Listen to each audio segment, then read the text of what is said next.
Tierra tiene 4.560 millones de años. ¿Sí? Esto sería la historia de la Tierra. Raspo esta parte de aquí, me cargo a todos los homínidos. Simplemente raspando todos los homínidos. 3 últimos millones de años nos hubiéramos quitado de la tabla. Los dinosaurios, ¿no? Que todo el mundo, son antiquísimos, ¿no? 60 millones de años. Los dinosaurios son donde empieza el verde. Los fósiles más antiguos que se conocen. Fósiles, digo, fósiles de organismos ya de animales.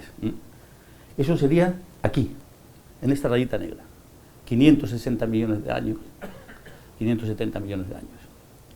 La fotosíntesis, las bacterias que inventan y que crean el oxígeno, que digamos que envenenan en cierta medida la Tierra con el oxígeno. Aquí. Y yo les voy a hablar de esta parte que hay aquí. De los 1000 primeros millones de años, que son esto que hay aquí. Es muchísimo tiempo. Y entonces, claro, tienen que darse cuenta de la complejidad que tiene el problema. Porque a lo largo de toda la historia de la Tierra, pues han estado pasando fenómenos geológicos continuamente, y entonces la mayoría de la información que tenemos de esa época, que es muy poca, ya verán, en muchos casos, pues no sabemos cómo de contaminada está por todos los procesos que han pasado después. Esta es la edad de la Tierra, como decía, 4.500 millones de años. Los dinosaurios, como os decía, 60 millones de años, aquí. Los fósiles de organismos multicelulares, más antiguos, lo que os decía, aquí, 560 millones. Los eucariotas multicelulares, probablemente hay 1.500 millones de años. Los eucariotas unicelulares, 1.800 millones de años. La fotosíntesis, 2.500 millones de años. Y ya en esta zona de aquí, lo que tenemos son restos de microfósiles, de organismos muy primitivos, en el que hay un gran debate sobre si realmente son microfósiles o no, si realmente, o sea, de cuándo realmente, no cuándo aparece la vida, de cuándo son los últimos restos de vida sobre el planeta. Esto es una discusión aquí. Y después, esta primera zona de aquí, lo que se llama el jadeano o el jádico, depende, son los primeros 500 millones de años del planeta, que son importantísimos para conocer qué pasó, o sea, cuándo aparece la vida. Pues de ahí no tenemos ni una roca, no queda nada en la superficie. Todo ha sido subducido, todo ha sido metamorfizado, todo ha sido, se lo ha comido la historia geológica del planeta, y no queda ninguna evidencia observacional. Pero una cosa que sí sabemos, y que es el primer problema que tenemos para el origen de la vida, es que toda la historia del planeta, y ahora mismo la geoquímica del planeta, está conquistada por la vida. Hoy en día, toda la superficie del planeta, toda la geoquímica está controlada por la vida. ¿Cómo la ha conquistado? Bueno, pues porque, por un lado, durante toda la historia de la evolución, pues ha creado toda una serie de gases que han ido contaminando, digamos, que ha ido haciendo el planeta, la atmósfera de su planeta, a su antojo. Entonces, la vida, la primera, digamos, contaminación, si se puede hablar así, ¿no?, es la producción masiva de gases como el oxígeno. El oxígeno es una invención de la vida. La segunda es la producción de compuestos poliméricos. La vida está compuesta por una serie de macromoléculas, de proteínas, de aminoácidos, de lípidos, de sustancias poliméricas, que lo que hacen es manipular y controlar la producción de minerales. La tercera es la invención de una propia ruta, que es la ruta de creación de minerales por ella misma, es decir, todos los exoesqueletos y endoesqueletos que la vida ha logrado crear en el sistema. Es decir, son tres mecanismos por los cuales podemos decir que la vida, que hoy en día la geoquímica que tenemos está controlada por la vida.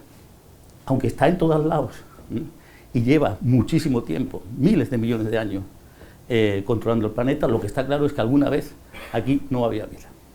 O sea, esto no sabemos cuándo exactamente nació, pero lo que está claro es que en un momento determinado, de ahí para atrás, el planeta era yermo. El planeta todavía no había sido conquistado por la vida, todavía no había aparecido la vida, independientemente de si se creó aquí o vino de fuera. Y ese es el tema que estamos nosotros investigando, es decir, cómo era la Tierra cuando no había vida entonces. Tenemos un problema, fundamentalmente, y es que lo que os decía, esta es la historia que tenemos, ¿no?, que ya os la he contado. En esos primeros 500 millones de años no tenemos ninguna roca, nada donde observar. Es decir, no hay nada en lo que fijarse directamente para poder tener una idea de cómo era el ambiente en el cual se creó la vida. Ese es el primer problema que tenemos. Y el segundo problema es que los geólogos tenemos una herramienta que es fundamental para nosotros, que se llama el actualismo. Es decir, y lo que dice que el presente es la clave del pasado. Es decir, nosotros entendemos y explicamos el pasado geológico del planeta viendo lo que ocurre ahora. Entonces, todo lo investigamos y todo lo explicamos a través de los procesos que ocurren hoy en día. Claro, el problema del origen de la vida es que la Tierra que tenemos hoy en día es una Tierra que está controlada por la vida, como os he dicho anteriormente. Por lo tanto, no podemos utilizar esa herramienta porque es una herramienta que nos está falseando el estudio que queremos hacer.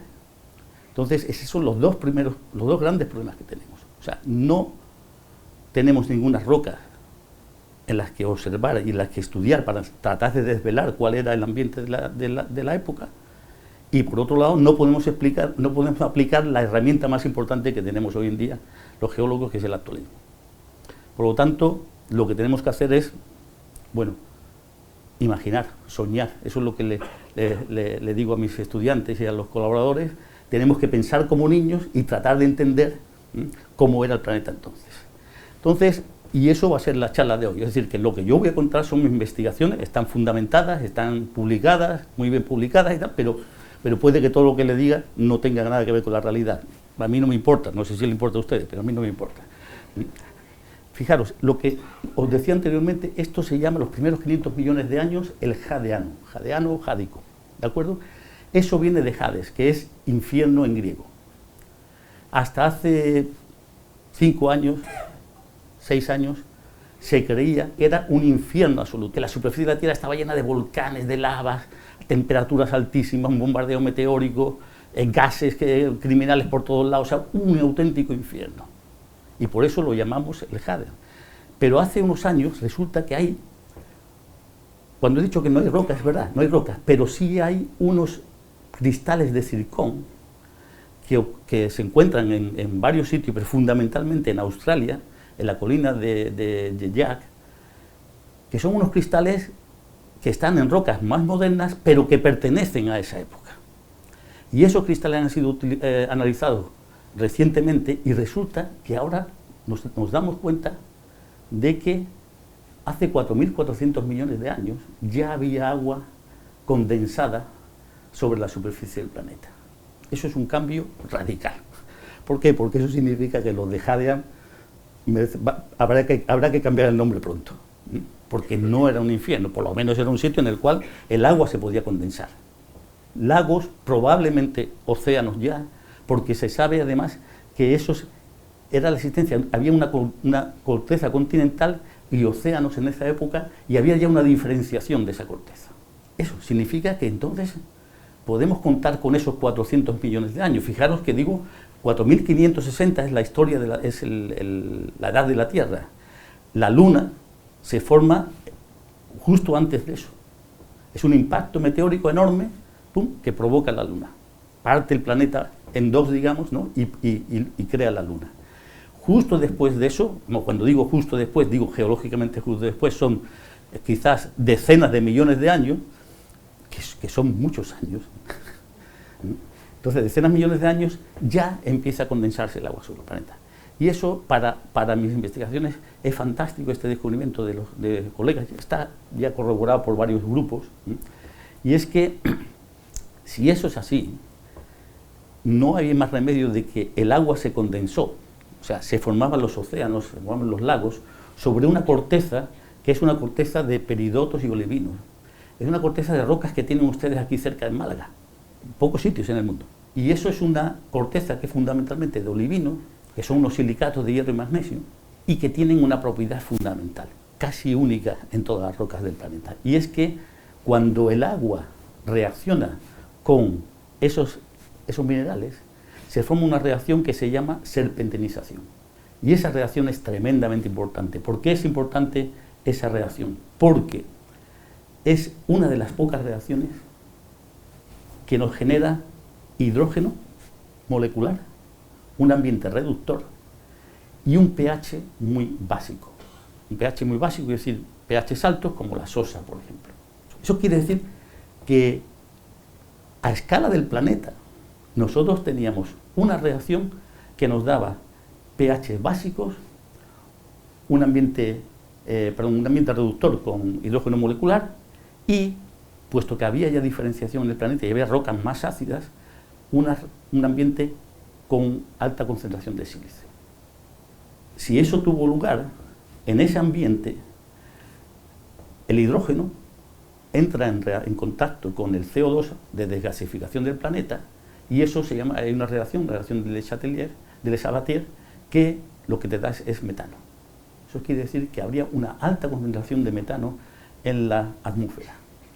Y en cuanto que esa reacción se produce a una temperatura de 300 grados centígrados, que sería en cuanto que se crean los primeros sistemas hidrotermales simplísimos, simplemente que el agua corre a través de las rocas, las fracturas que produce la serpentinización, alcanza esos 300 grados, dispara un tipo de reacción que se llama de Fischer-Tropsch y eso crea hidrocarburos más complejos.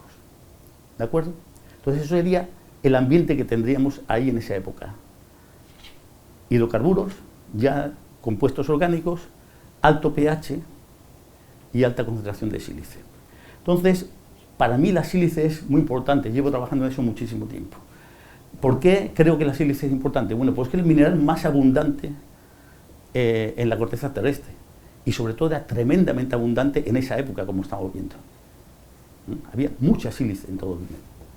Y después es un material, la sílice, a altos pHs, es decir, en las condiciones en las cuales debía haber la superficie del planeta en aquel tiempo, crea una serie de estructuras autoorganizadas que yo he estado estudiando durante 25 años, 30 años. Son los biomorfos de sílice y carbonato, que los descubrí durante mi tesis, y los silicatos metálicos hidratados, que es unas membranas que se conocen desde hace muchísimo tiempo. Y son unas membranas con unas características muy importantes y muy relevantes para el tema del origen de la vida. Entonces, lo que llevo estudiando y lo que estamos estudiando concretamente ahora mismo en este proyecto es hasta qué punto estas estructuras que se debieron de formar en aquella época, primeramente, se formaron realmente, y en segundo lugar, si tuvieron algún papel relevante en el tema del origen de la vida. ¿Qué estructuras son esas? Pues son dos estructuras. La primera serían los biomorfos de sílice, se forman a pH entre 9,5 y 11,5, fijaros que son pHs básicos, son los pHs que se debieron de formar en la Tierra primitiva en aquel tiempo. Entonces, en esos pHs, la reacción entre el silicato y el carbonato, silicato de bario, de estroncio o de calcio, y el carbonato lo que produce son una serie de estructuras que se generan fácilmente en el laboratorio. Simplemente si tú coges una disolución de silicato, de sílice, una disolución de sílice como el sílice este que viene en para secar, ¿no? Ese sílice lo pones en sosa y eso se disuelve, ese sílice lo pones en sosa y se disuelve y simplemente el CO2 atmosférico que entra en esa disolución cuando está a pH básico, eso lo que hace es que el CO2 se convierte en carbonato. Entonces tú tienes una disolución de sílice y carbonato. Si le echas bario, estroncio o calcio, se crea un carbonato de calcio, pero un carbonato de calcio que se precipita junto con la sílice y que crea un mecanismo de autoalimentación que genera unas estructuras fascinantes, que son estas estructuras que veis aquí. Se llaman los biomorfos de sílice y carbonato, son estructuras que se autoensamblan, es decir, no, el experimento es así de simple, tú simplemente pones la disolución y ellos se autoensamblan para formar estas morfologías que, como veis, son tremendamente biomiméticas. Son esta morfología de aquí. Son estructuras, de hecho, cuando las descubrí estas estructuras, las estuvimos estudiando, tuvimos muchos problemas para publicarlo porque no se lo creían nuestros colegas. Es decir, esto es imposible, tiene usted que tener un problema de contaminación. Ahí ha habido algo, ¿no?, que se le ha colado de biológico y le ha producido ese tipo de estructura porque eso tiene toda la pinta de ser biológico. Pues no son biológicas. Eso hoy en día ya todo el mundo lo admite y hay muchos laboratorios en el mundo, en distintas partes del mundo en el que están trabajando en estos temas porque son estructuras muy interesantes además desde el punto de vista de ciencia de materiales avanzados, ¿no? Pero en este campo lo que es relevante es que son estructuras que son muy biomiméticas. Realmente sabemos cómo se forman, son estructuras que que están hechas por nanocristales de carbonato, o sea, lo que ocurre es que son ladrillitos de carbonato, como el nácar, por ejemplo, como las conchas, son biomiméticas también a ese nivel. O sea, son estructuras que simplemente esas nanocarbonatos se están formando ahí y están colocándose, se autoensamblan para formar esas estructuras. Como veis, esas estructuras son millones de nanocristales que se autoensamblan, formando esas morfologías curvas. Tienen una piel de sílice, de tal forma que cuando le quitas el carbonato con un ligero ácido, entonces se disuelve el carbonato y lo que te queda es una piel, ¿no? O sea, es un hueco, una estructura hueca, que es una estructura muy, muy biomimética, muy parecida a los microfósiles más antiguos. Esta es la estructura que, como veis aquí, son estructuras autoorganizadas en el sentido de que los nanocristales se coorientan ellos solos. La coorientación se produce cuando existe lo que llamamos un rizo. Como veis, todo se coorienta y ese rizo tiene un verdadero papel morfogenético fascinante. No lo voy a explicar en detalle, pero aquí vais a ver una serie de vídeos en los que vais viendo cómo los dos rizos se van uniendo, o sea, van propagándose, y entonces cuando llegan y se tocan en un punto, simplemente se cierra y entonces da la morfología esta de hoja o de corazón que vemos aquí. Si los dos rizos, uno es hacia arriba y el otro hacia abajo, o sea, uno riza hacia arriba y el otro hacia abajo, entonces lo que ocurre es esto de aquí. Aquí está hacia arriba, eso está hacia abajo, entonces se van propagando y cuando se van a encontrar, claro, no coinciden y lo que ocurre es que se forma la helicoide, esta que vemos ahí. Sabemos además cómo esas estructuras varían con el pH, sabemos dónde se pueden dar y en principio lo que está claro es que esas estructuras se pueden dar en ambientes que son ambientes de tipo geológico. Lo interesante de esto es que son unas estructuras que tienen una convergencia morfológica con la vida primitiva, es decir, unas estructuras que son muy biomiméticas, muy parecidas a los organismos primitivos, ¿no? En la historia de la Tierra, entre 3.000 y 3.500 millones de años, hay toda una serie de estudiosos que van buscando en las rocas de esa edad para buscar restos fósiles. Entonces los restos fósiles que se encuentran son restos fósiles que tienen pues, una morfología similar a la de la vida. De hecho, la morfología es un criterio muy importante, prácticamente el criterio más importante para detectar vida, para identificar restos de vida, ¿no? Entonces, por ejemplo, no sé si os acordáis, hace un tiempo los mayores, este es un meteorito marciano en el que se encontró este tipo de estructuras y la NASA anunció que había encontrado vida. ¿Por qué? Pues porque cuando tú encuentras una cosa como este tipo, sextado y tal y cual, estos son de organismos de aquí, de las rocas muy antiguas de la Tierra, el criterio de los científicos de NASA es decir, bueno, esto es tan complicado morfológicamente que necesariamente tiene que tener un origen biológico. Entonces son restos de vida. Estos son fósiles encontrados de esa época, esta espiral que tenemos aquí, estos sextados, esto complejo que tú lo ves y dices, bueno, esto tiene que ser de tipo origen biológico, pero si tú los comparas con nuestros biomorfos de sílice, pues prácticamente son idénticos. Entonces, lo que nuestros biomorfos de sílice y carbonato demuestran es que no existe esa barrera entre las formas de la vida y las formas minerales, que hay una continua y que lo que parece un bicho no necesariamente tiene que ser un bicho, ni el resto de un bicho. Entonces, eso es lo que propusimos. ¿Por qué propusimos que había que tener cuidado con la identificación de los restos de vida más antiguos? Pues porque resulta que no solamente en la morfología, sino que todos los restos de fósiles de la Tierra primitiva se han encontrado en sílex. Y muchos de ellos son sílex baríticos, de bario. Y el bario es uno de los elementos que nosotros utilizamos para colocar estas estructuras, en sílice.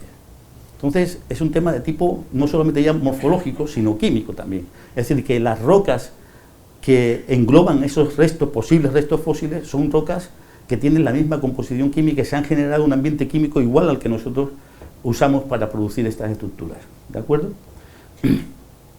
Y no solamente eso, sino con colegas míos de australianos, pues hemos visto también que cuando tú colocas una materia orgánica absolutamente elemental que estaba de tipo no necesariamente biológico, como el fenolformaldehído, lo colocas en medio de el medio químico en el que producimos los microfósiles, las biomorfos, y eso después lo calentamos a 300 grados, quemando y haciendo querógeno con el carbón, con las moléculas orgánicas. El Raman, el espectro que te da Raman, es un espectro idéntico al de los microfósiles, supuestos microfósiles más antiguos. Entonces, con eso, por lo que producimos, y hoy en día pues se acepta por todo el mundo, en aquel momento fue una gran controversia, ya fue en el año 2003, pero hoy en día se acepta, la morfología no contiene información genética inequívoca. Es decir, lo que parece un bicho, como os decía, no necesariamente es un bicho. O sea, si tú quieres demostrar, hoy en día, cualquiera que quiera demostrar que algo que han encontrado, una roca de 3.200 millones de años, 3.500 millones de años, tiene que haber algo más que la morfología. Tiene que hacer un estudio más detallado, un estudio que te dé alguna otra información que demuestre inequívocamente que eso es algo biológico. Entonces eso es realmente difícil, y entonces hoy en día hay una investigación en muchos laboratorios del mundo sobre ese problema. Claro, vosotros podéis decir, como una vez me dijo un colega, entonces me enseñó una foto de un dinosaurio como esta, y decía, entonces ¿tú crees que la morfología no es un criterio de biogenicidad? ¿Esto no es un bicho? Y efectivamente, no, esto es un resto fósil, pero no por la morfología.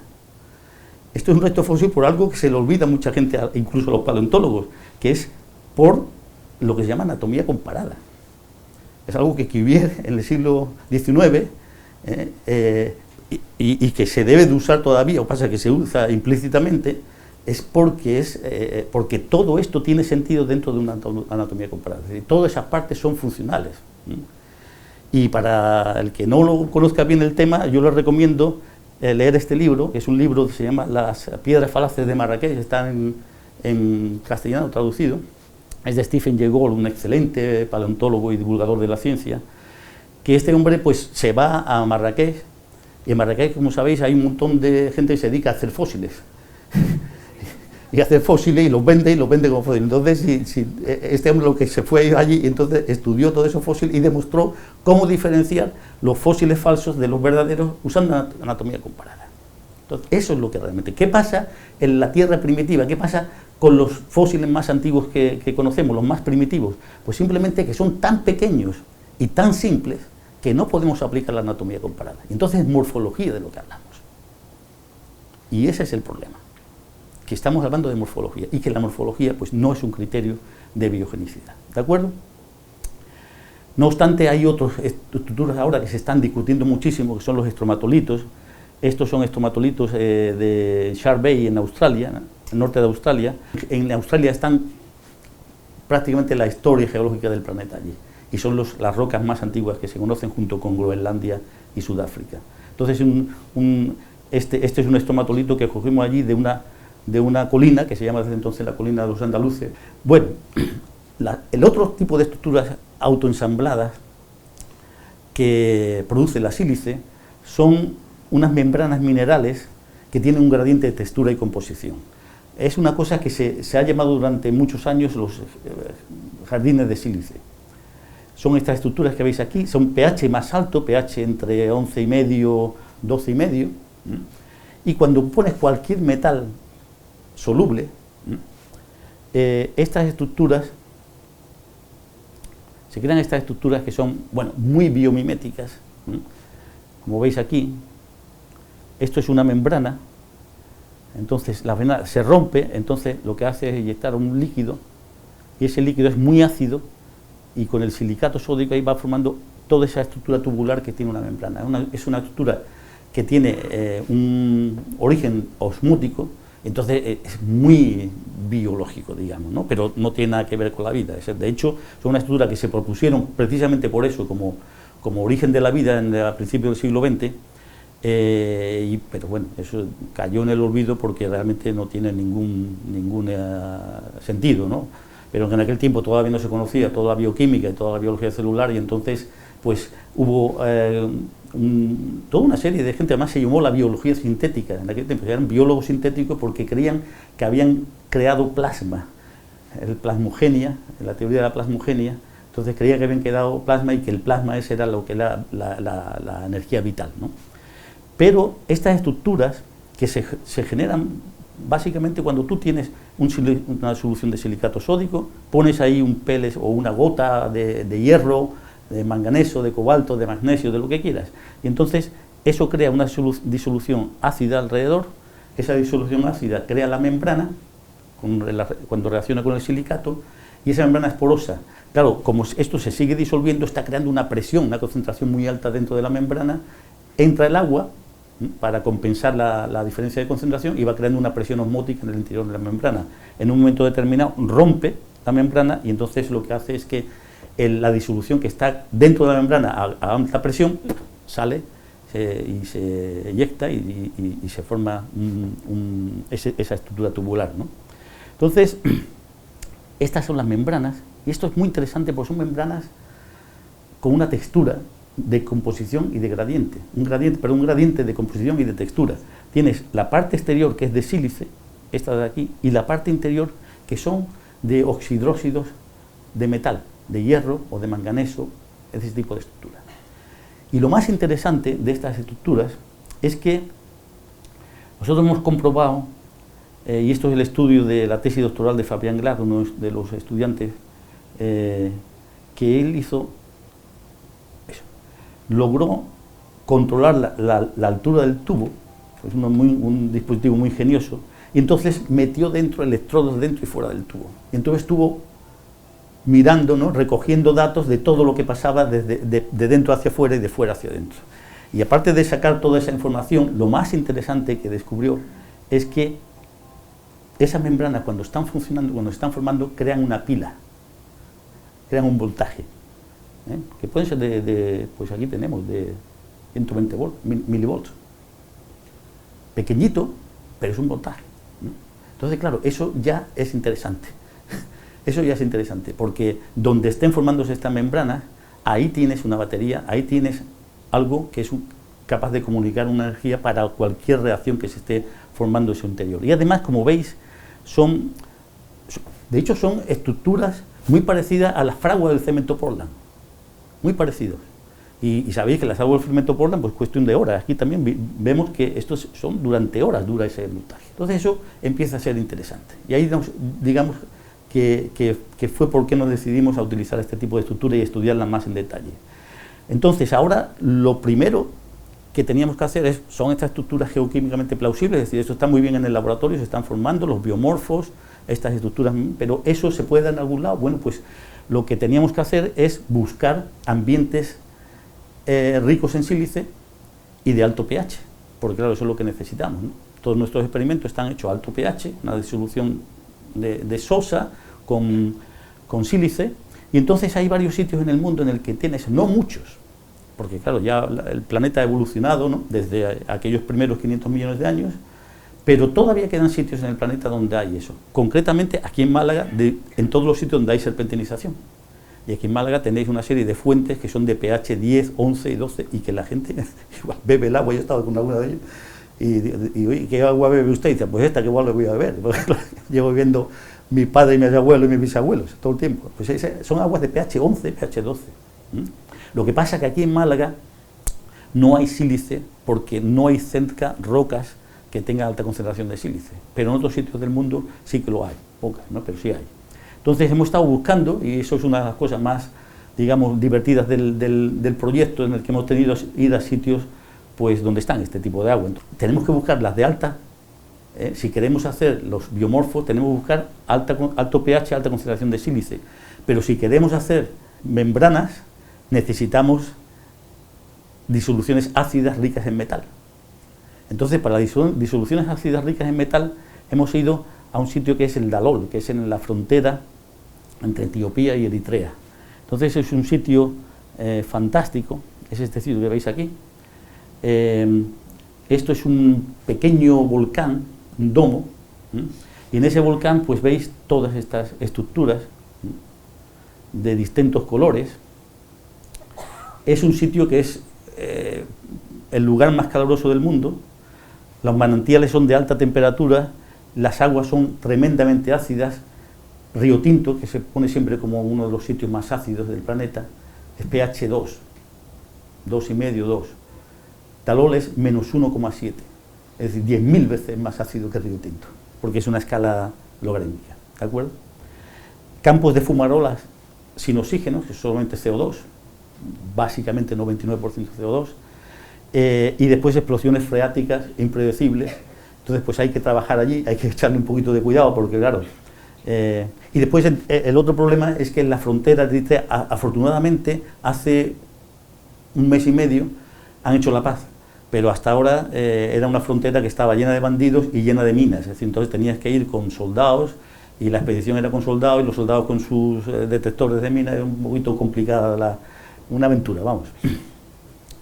Pero es un sitio apasionante, es un sitio fascinante. Estas las fotografías, no sé si se ven bien, pero son fotografías de Olivier Grunewald, es un fotógrafo especialista en volcanes que es el que me invitó a ir la primera vez a este sitio.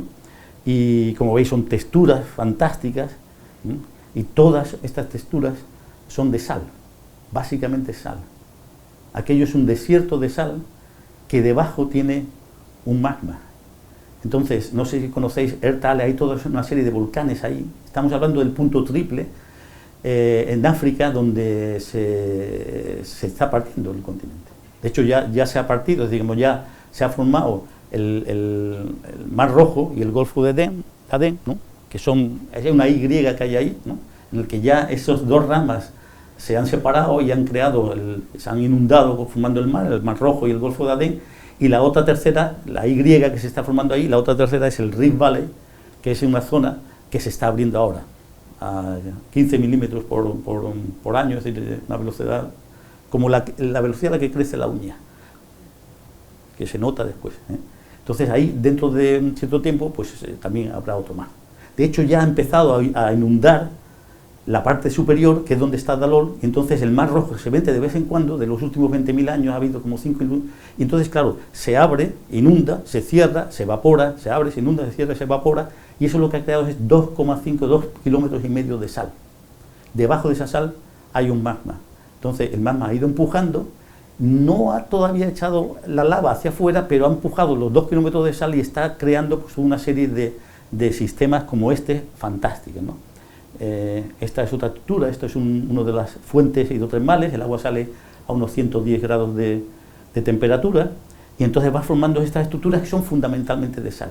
Y lo que hemos visto, porque si habéis oído hablar de Yellowstone, de toda esa serie en todos ellos los colores fantásticos, como en la paleta de color de Dalol es fascinante, todos ellos, la vida es la que da el color. Las distintos tipos de bacterias son las que dan el color. Aquí no hay bacterias. Aquí lo que hemos demostrado, y se publica ahora en unos días, que estas estructuras que vemos aquí, todas estas estructuras, todos estos colores, son puramente inorgánicos. Esta es una alfombra de sal de la depresión de Danakil, estamos a menos 120 metros bajo el nivel del mar, a 120 metros bajo el nivel del mar, y esta es la zona donde desde hace siglos pues, están sacando sal los etíopes, los afar concretamente, son musulmanes, los que sacan la sal ahí dentro, que es un trabajo tremendo, son musulmanes, afar, y los camelleros son cristianos, son coptos. Es algo alucinante, un poco triste, porque se puede evitar, digamos, hoy en día no tiene mucho, pero claro, ahí llevan siglos haciendo esto y yo creo que es imposible quitar, ¿no? Pero ya os digo, esa sal, toda esa sal que hay ahí, en contacto con el magma, es la que está creando estos sistemas hidrotermales. Distintos tipos, esto por ejemplo es lo que se llama el lago negro, está cerca allí de Dalol. Este es un lago de cloruro de magnesio, una disolución de cloruro de magnesio, a 70 grados centígrados. Y el cloruro de magnesio es muy soluble, entonces es muy viscoso, es como si fuera un gel, o sea, te caes ahí y no sales. De hecho, ahí estamos, mi colega Antonio Delgado, un geoquímico muy bravo, como veis, para sacar los gases, y es realmente, porque como veis aquí, estos son cracks que había y que realmente es muy complicado, ¿no? Y es realmente peligroso esa zona de ahí. Entonces, los campos de fumarolas, como decía, CO2 fundamentalmente 99,6, de forma que allí, bicho que se acerca, palma, ¿no? Porque claro, no hay oxígeno, algo de sulfídrico, nitrógeno, metano, pero muy poco. Básicamente es CO2 atmosférico.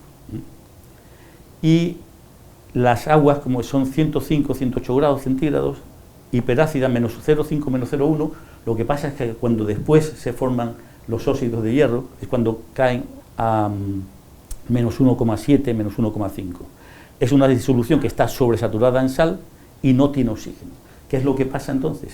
Simplemente sale la sal precipita por enfriamiento, precipita por evaporación, y entonces simplemente lo que ocurre es que el hierro se va oxidando muy lentamente, porque esas terrazas que habéis visto anteriormente, esa es la salmuera como sale, las terrazas que se van formando los van apilando el agua, haciendo la dinámica de fluidos muy lentita, flujo laminar. Entonces no hay estirre, no hay agitación, no se mezcla el oxígeno, y entonces los colores van perdurando y tienes esa paleta fascinante, ¿no?, de la belleza, que explica la belleza del Dalón. Y como digo, la vida, si existe ahí, que hasta ahora no se ha encontrado, no juega ningún papel en la dinámica de este sistema. Entonces, todos los colores que veis ahí son colores puramente inorgánicos de oxidación y acomplejamiento del cloruro y el hierro y el sulfato. Todos esos patrones son patrones que no están influenciados en principio por la vida. Entonces es un sitio fantástico, porque de ahí, aparte de estudiarlo en sí, toda esta maravilla, ¿no?, desde el punto de vista incluso de la belleza, es fantástica. O sea, explicar el origen de esa belleza, ¿no?, a mí me parece una de las cosas más interesantes que puede haber en ciencia. Y independientemente del papel que pueda jugar la vida, o que ha jugado en los alrededores, de dónde se dispone la vida en ese sistema multiextremo, la otra cosa que es interesante es que tenemos una serie de disoluciones con las que podemos hacer experimentos en el laboratorio, que son disoluciones de hierro naturales que podemos usar en el laboratorio para comprobar si las ideas nuestras son razonables. Otra zona que estamos visitando son los lagos de soda del Rift Valley. En esa zona del Rift Valley, cuando ya bajas hacia Kenia y Tanzania, ahí los lagos son de pH básico, pH 12, son lagos de Sosa, se conocen así. Entonces es una zona muy bonita, es una zona diferente. Tenemos estos lagos con géiseres, esos géiseres ahí están echando mucha sílice, son aguas ricas en sílice, por eso nos interesan, y de alto pH, ¿de acuerdo? Este es el lago Bogoria.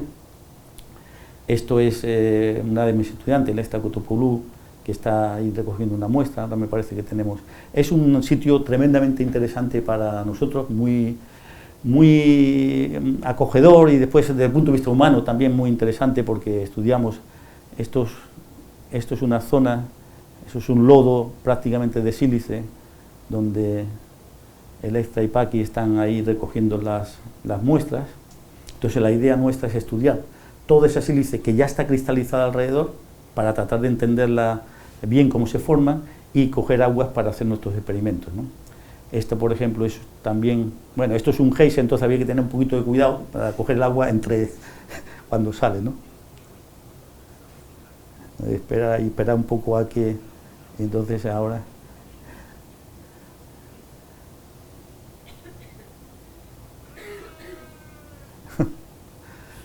Entonces, bueno, vamos recogiendo agua de distintos sitios del lago, tratando de entender toda la geoquímica, de dónde viene el origen. Y después a mí me gustan todos los sitios donde voy, pues dar charlas didácticas de lo que hacemos.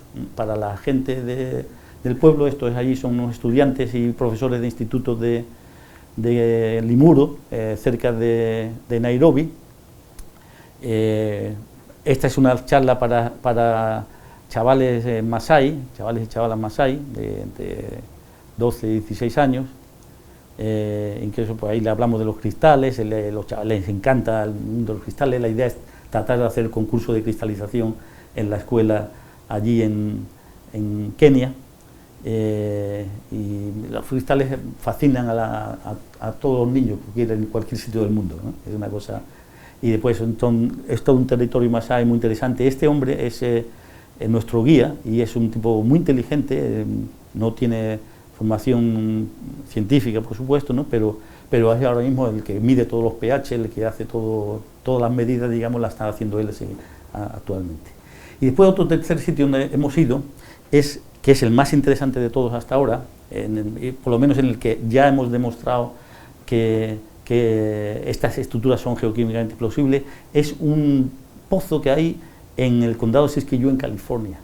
Eso es una zona en la que hay mucha serpentinización allí también, y es una zona en que tenéis un agua de pH 12 y 4 gramos por litro de sílice. Entonces, ese agua para nosotros es perfecta, porque eso es muy similar a las soluciones modelo de laboratorio que nosotros hemos utilizado hasta ahora. Entonces, nos llevamos ese agua, realizamos los experimentos y comprobamos. Este es el pozo de agua de Ney. Aquí, justo a la izquierda, está el arroyo de Ney, que tiene mucha agua y entonces disuelve prácticamente el agua tal como llega al arroyo. Pero el agua aquí es un agua que está a 14 grados centígrados, no es un agua termal, pero con una concentración de sílice, como digo, muy alta y un pH de 12.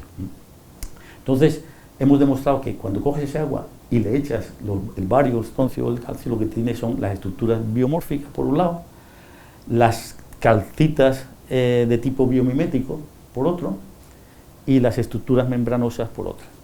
Es decir, que estas estructuras son geoquímicamente plausibles. Es decir, algo que se ha podido dar, que se puede dar ahora y que se ha podido dar en la Tierra primitiva cuando estos ambientes eran muchísimo más abundantes que ahora. Hay otro experimento muy interesante que está hecho con colegas japoneses de Mitsubishi por otra razón, pero que es un experimento en el que se demuestra que si tú pasas el agua de Málaga, por ejemplo, de aquí, de la serpentinización de Málaga, la pasas a través de un granito, eso lo que hace es que enriqueces en sílice y se forman las estructuras estas tubulares, como los jardines químicos, con las estructuras membranosas.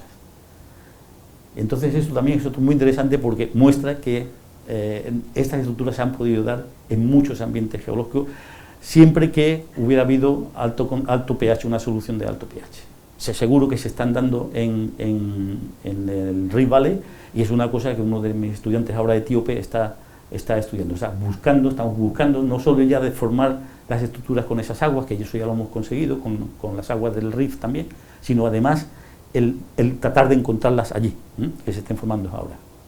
La otra pregunta, claro, que es inevitable y que había que trabajar es, bueno, ¿y esto tiene algo que ver con el origen de la vida? Bueno, pues os cuento lo que sabemos hasta ahora. No sé si conocéis un experimento famosísimo, que es el experimento de Miller, del año 1953, en el que este hombre norteamericano, pues él metió una serie de gases, metano, hidrógeno, metió agua, a vapor de agua, con un ¿cómo se llama? Spark, como rayos, para imitar los rayos, ¿no? Las descargas eléctricas producidas por los rayos. Y entonces lo que encontró es que cuando tú haces ese experimento, lo que ocurre es que se te forman el ácido cianhídrico, que es una molécula muy simple, y que por condensación de ácido cianhídrico lo que contiene son aminoácidos, glicinas y otros aminoácidos. Es un experimento que da una producción muy, muy bajita, pero es un experimento inequívoco, es decir, eso se forma, eso ocurre. Entonces, digamos, fue el primer experimento de laboratorio en el que muestra que tú puedes organizar los ladrillos de la vida, o al menos algunos de ellos, como algunos aminoácidos, con un experimento tan simple como ese. Y eso, pues claro, fue un experimento tremendamente interesante. El problema es que se dijo, bueno, pues ya se conoce el origen de la vida. No, o sea, esto lo único que te dice es que tú puedes hacer algunos aminoácidos de esa forma que imita la atmósfera de la vida primitiva. Estamos más con unos colegas italianos que, más que la ruta del ácido cianhídrico, lo que reivindicamos es que es la formamida, la molécula, una molécula también de un átomo de carbón, que es una molécula muy simple, solamente un átomo de carbón, como esta molécula de aquí, y que esa molécula realmente es la que ha sido la importante, la que abre la puerta a la ruta hacia la fabricación de ladrillos de la vida de una forma muy eficiente. Estos colegas, que es Ernesto Di Mauro y Rafael Saladino, y ellos habían hecho una serie de experimentos con polvo de meteorito, con distintos minerales, pero claro, no tenía un contenido geológico, ni había un soporte detrás de porque eso era interesante. Entonces nos pusimos en contacto y entonces le propuse hacer una serie de experimentos en el que mezcláramos, o sea, hiciéramos los mismos experimentos de estos, de condensación de la formamida, pero en presencia de las membranas estas que tienen una pila, ¿no? Entonces hicimos esos experimentos y, bueno, un experimento pues relativamente simple. El problema mayor es el de el análisis de las moléculas que se forman, que ellos lo tienen eso muy bien untado, ¿no? Entonces, como veis, hicimos esta. Lo que pasa es que ahí en esos tubos pues metíamos formamida, la temperatura de 80 grados centígrados y punto. Entonces hicimos una serie de experimentos, concretamente, en vez de este tipo de peles, ¿no? Lo que hicimos es una cosa más geoquímica, más plausible en aquel tiempo, que es poner gotas, microgotas de lluvia, pero de hierro, de manganeso, de níquel, de cobre, de toda una serie de estas. Entonces hicimos estos experimentos y esas gotas se hicieron en una disolución de silicato que tiene la formamida. Entonces son este tipo de... se están formando este tipo de estructuras. Es decir, eso, como sabéis, tiene mientras está funcionando, las horas que esté funcionando, eso tiene una batería que está ahí dentro, y tiene la formamida que se está condensando. Esta es otra, esto es hierro 2, esto es hierro 3. Entonces veis que se están formando ese tipo de estructuras, de tal forma que lo que se está creando dentro, de vez en cuando, se saca hacia afuera, se expulsa, se vomita hacia afuera. Entonces, cuando haces el análisis de estos experimentos, lo que encontramos es que realmente hay toda la formación de una serie de nucleobases en la parte interna de la membrana y de aminoácidos en la parte externa de la membrana. Y lo más reciente es que hemos encontrado que cuando haces el experimento con hierro, magnesio y manganeso, y recordar el silicato olivino, el olivino que hablamos al principio es un silicato de hierro y magnesio, con esos tres puedes hacer en el mismo experimento las 4 nucleobases del ácido ribonucleico, que es tremendamente importante para el origen de la vida, y toda una serie de aminoácidos. Entonces, claro, son unos experimentos, unos resultados muy prometedores, son unos resultados incluso demasiado prometedores, quiero decir, que a la hora de publicar, afortunadamente ya está publicado, ahora va a salir un review sobre eso también, de todos los experimentos que hemos hecho, y estamos obviamente trabajando en eso. ¿Qué es lo que estamos haciendo? Lo que estamos haciendo ahora es, porque esos experimentos son muy simples, son experimentos en los que nada más que estamos condensando la formamida, y más, a 80 grados. Pero ahora los experimentos los vamos a hacer con descargas eléctricas, poniendo una serie de atmósferas de tipo prebiótico, como el experimento del Miller, pero con la formamida. Y en presencia de sílice. De hecho, los experimentos que estamos haciendo ahora son con tres tipos de aparato. Un aparato que es de sílice, o sea, de vidrio, y entonces con el pH básico la sílice ya entra de por sí. Un aparato que está hecho de teflón, es decir, no hay sílice de ningún tipo, y otro aparato en el cual tenemos el teflón, y le añadimos nosotros la sílice que queremos a concentraciones de gas. Entonces estamos viendo cuál sería la productividad y el tipo de moléculas que estamos formando. ¿De acuerdo? ¿Qué es lo que proponemos? Pues básicamente lo que os he contado hasta ahora, es decir, lo que en nuestra opinión hace 4.400 millones de años se dieron las condiciones, y probablemente se dieron durante muchos millones de años, eso no lo sabemos, pero pueden ser 200, 300 millones de años, en el que había una serie de condiciones en el que el planeta, en su totalidad, era una factoría de producción de moléculas orgánicas. Por un lado, por la serpentinización, te forma el metano, te forman los hidrocarburos con los Fischer-Tropsch, pero por otro lado, si estaban este tipo de estructuras que nosotros proponemos, entonces ese ambiente generaba, pues ya hemos visto que hasta ahora sabemos que se genera fácilmente las 4 nucleobases del ácido ribonucleico y toda una serie de aminoácidos. Entonces, eso quiere decir que el nicho, o sea, que la Tierra en sí, o sea, toda la Tierra, era una factoría que estaba produciendo todo este tipo de compuestos. Lo que quiere decir es que el tema del origen de la vida, que siempre es lo que se anda buscando, es algo absolutamente raro, singular, diferente, ¿no? En un sitio, he encontrado un planeta en el que, bueno, según nosotros, las condiciones para formar los ladrillos de la vida se daban en todos aquellos planetas similares a los de la Tierra, que son muchísimos, y en todos los cuerpos generadores de meteoritos, que son muchísimos, y en todas las lunas similares al planeta. Es decir, que las condiciones para crear los ladrillos de la vida son unas condiciones geológicamente simples y muy abundantes. Esa es la propuesta que hacemos. ¿qué moléculas, para resumir la charla, qué moléculas sabemos sintetizar en las condiciones de la Tierra primitiva? Pues todas las nucleobases para el ARN, muchos aminoácidos, carbohidratos, lípidos. ¿Quiere eso decir que entendemos el origen de la vida? No. Eso lo que quiere decir es que nos falta por saber es cómo se autoensamblaron esas. Y eso realmente es un problema gordo. Ese realmente para mí es el problema importante. Por ejemplo, Titán, que es una luna del sistema solar, Titán están formando moléculas orgánicas. Sabemos que hay moléculas orgánicas de todo tipo allí. Entonces, ¿por qué no hay vida? O sea, el problema es ese. Es decir, el problema es por qué cuesta tanto el que esos ladrillos, por ejemplo, las nucleobases, se autoensamblen para crear, bueno, primero los aminoácidos para crear las proteínas y después que las nucleobases se autoensamblen para formar los ácidos nucleicos. O sea, este es el problema, y eso es un problemón muy gordo. Es decir que el problema de origen de la vida está resuelto es no decir la verdad. Estamos todavía muy lejos de eso. Entonces, ¿qué nos falta por saber? ¿Cómo se hizo eso? ¿Cómo se hizo ese autoensamblaje? ¿Se hizo por azar o se hizo porque una autoorganización química? Que son dos líneas.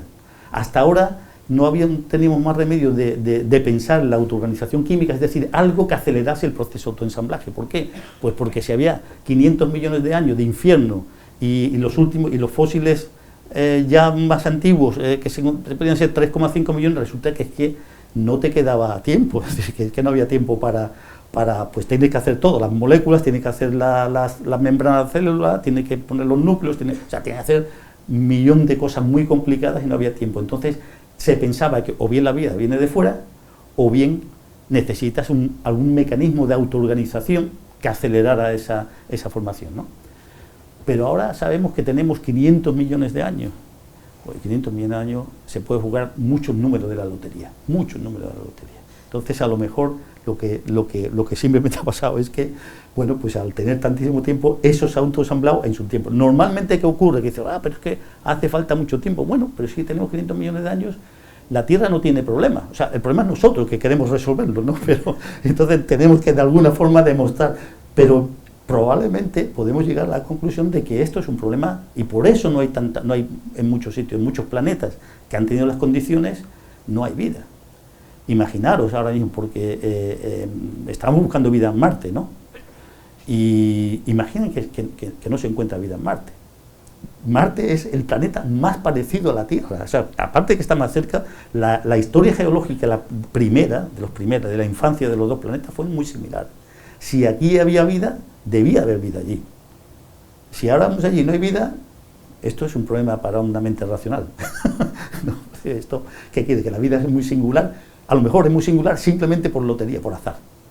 O sea, allí no se dio y aquí se dio.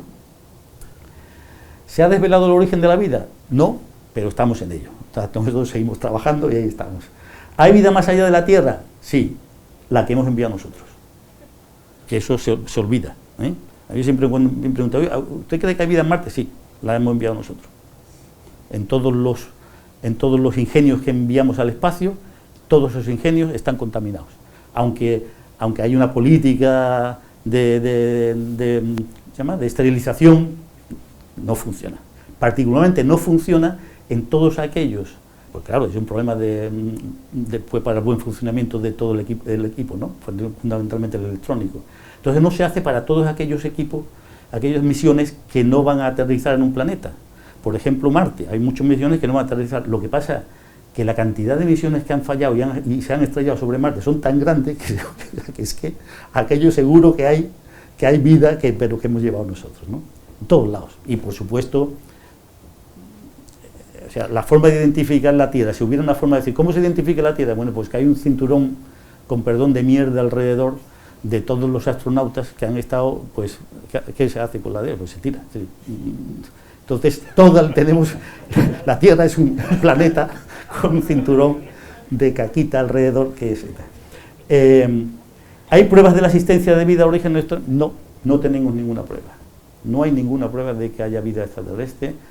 Desde luego inteligente, próxima a la Tierra, no, porque, bueno, llevamos mandando ondas de radio, ¿desde qué? Desde 1930 y tantos, ¿no? O sea, ya casi un siglo. Entonces, a la velocidad que se propaga la onda de radio hemos llegado a un montón de sitios.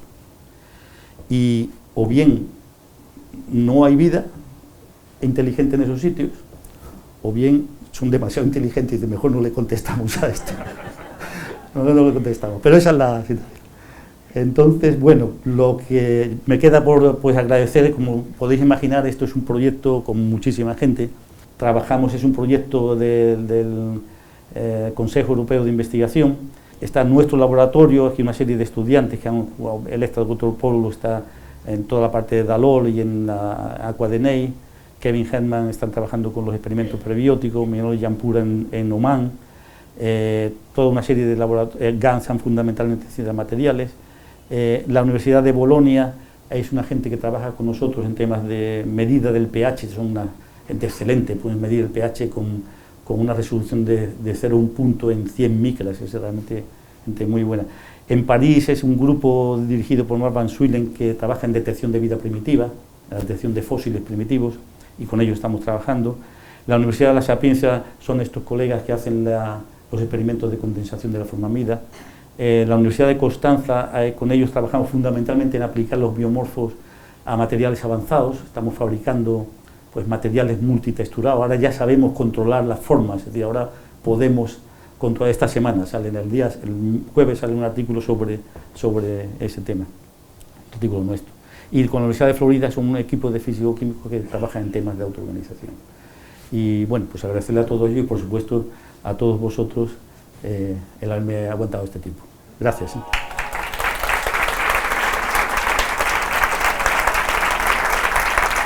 Gracias.